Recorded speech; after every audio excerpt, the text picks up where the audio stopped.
Assalamualaikum warahmatullahi wabarakatuh. Perkenalkan, nama saya Aulia Nisatu Solihah. Saya dari Fakultas Kesehatan Program Studi Keperawatan Universitas Jenderal Ahmad Yani Yogyakarta. NPM 2522010086. Di sini saya akan menggambar dan juga menjelaskan bagian-bagian dari sel prokaryotik untuk mata kuliah praktikum biomedik dasar. Alat-alat yang dibutuhkan adalah menghapus, pensil, kertas HVS, dan juga pensil warna.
sekarang saya akan menjelaskan bagian-bagian dari sel prokariotik beserta fungsinya. Yang pertama adalah pili. Pili adalah struktur yang berbentuk seperti rambut halus yang menanggal dari dinding sel. Fungsi pili adalah sebagai tempat masuknya materi genetik selama perkawinan dan membantu melekatkan diri pada jaringan hewan dan tumbuhan. Yang kedua adalah plasmid. Plasmid adalah DNA ekstrakromosomal yang berukuran lebih kecil dari kromosom dan berbentuk sirkuler. Fungsi plasmid adalah membawa sifat non-esensial dari DNA yang memberi keuntungan pada sel prokariotik, seperti resistensi antibiotik virulensi, yaitu berbagi plasmid dengan sel prokariotik lain. Yang ketiga adalah ribosom. Ribosom adalah mesin nanosintetis protein. Fungsi ribosom adalah melakukan translasi dalam sintetis protein yang mengubah kode genetik DNA menjadi protein. Yang keempat adalah sitoplasma. Sitoplasma adalah cairan sel di dalam membran sel yang tersusun atas air, protein, lipid, mineral, dan enzim. Fungsi sitoplasma adalah sebagai tempat berlangsungnya reaksi metabolisme dan menyimpan cadangan makanan di dalam bentuk granula tidak larut.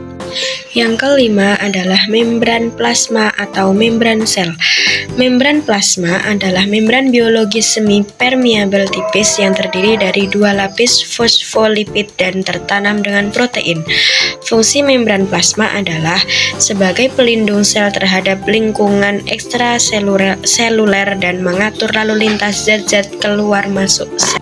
Yang keenam adalah dinding sel.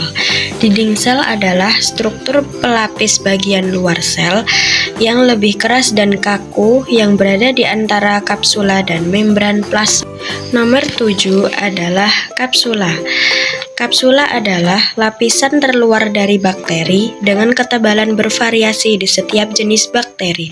Fungsi kapsula sebagai pelindung sel mencegah sel kekeringan, membantu melekatkan diri dengan bakteri lain atau pada organisme lain, dan melindungi bakteri, patogen, dan pengaruh antibodi sel inang.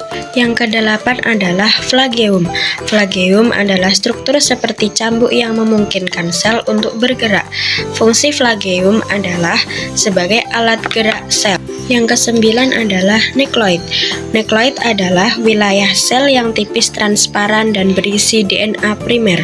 Fungsi nukleoid adalah serupa dengan inti sel pada eukariotik, hanya saja tanpa membran ini sehingga mengalami kontak langsung dengan sitoplasma.